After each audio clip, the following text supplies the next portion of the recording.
Bienvenue sur Easy Dialogues, le podcast où on apprend le français grâce à des conversations naturelles.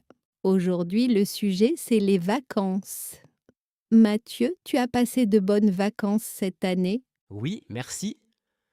J'ai eu la chance de partir 2 semaines en Grèce avec ma famille. C'était vraiment génial. La mer, le soleil, la bonne cuisine, tout était parfait. Ah, c'est super! On parle beaucoup de vacances en français au travail, à l'école, en famille. Donc aujourd'hui, on va faire un long dialogue sur les vacances. Où on part, comment on prépare le voyage et comment on raconte son séjour après. Alors, Mathieu, en général, où tu préfères partir en vacances? À la mer, à la montagne, à la campagne ou à la ville? Moi, j'adore partir à la mer. J'aime la plage, la piscine, me détendre au soleil. Mais parfois, j'aime aussi la montagne, la nature, l'air frais, les randonnées en montagne, c'est très relaxant. Tu préfères voyager en France ou à l'étranger? J'aime bien les deux. En France, j'adore la Côte d'Azur, la Bretagne ou la Provence. À l'étranger, j'aime la Grèce, l'Italie, l'Espagne ou encore la Turquie. C'est toujours intéressant de découvrir d'autres pays, d'autres langues et d'autres cultures. Tu voyages plutôt seul, avec ta famille, des amis ou en couple? Généralement, je pars avec ma famille, mes parents, parfois mes sœurs ou mes frères. Mais l'année dernière, j'ai aussi fait un voyage avec des amis. C'était différent, plus de fêtes, plus de sorties, mais aussi plus de bruit. Avant les vacances, il faut souvent tout préparer. Qu'est-ce que tu fais, toi, pour organiser tes vacances? D'abord, je choisis la destination avec ma famille. Ensuite, je regarde les prix d'hôtel, d'avion ou de train et j'essaie de trouver de bonnes offres. Je réserve aussi si besoin une voiture de location, surtout si nous ne voulons pas dépendre des transports. Et pour les bagages, tu fais comment?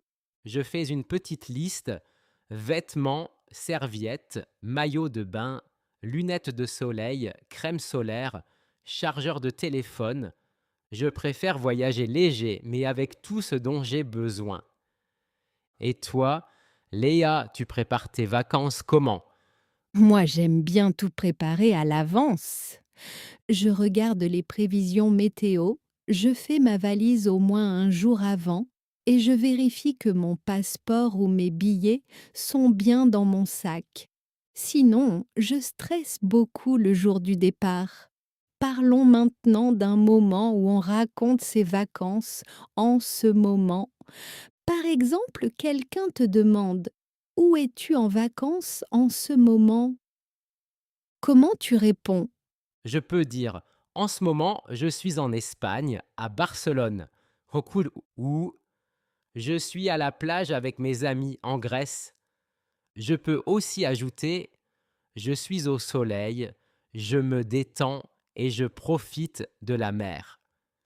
Et si tu veux parler de ton programme, tu peux dire: Oui, par exemple, en ce moment, je passe mes vacances dans une petite maison près de la mer.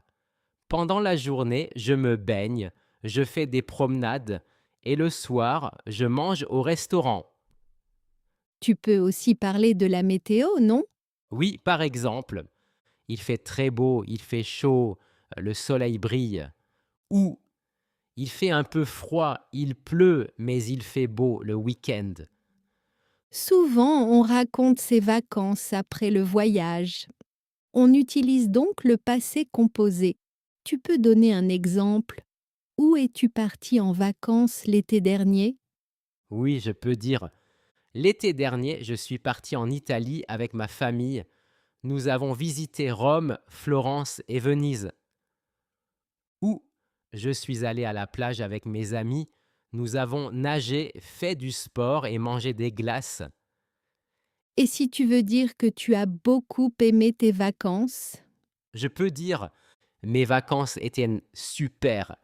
J'ai beaucoup aimé la mer, la nourriture et la gentillesse des gens.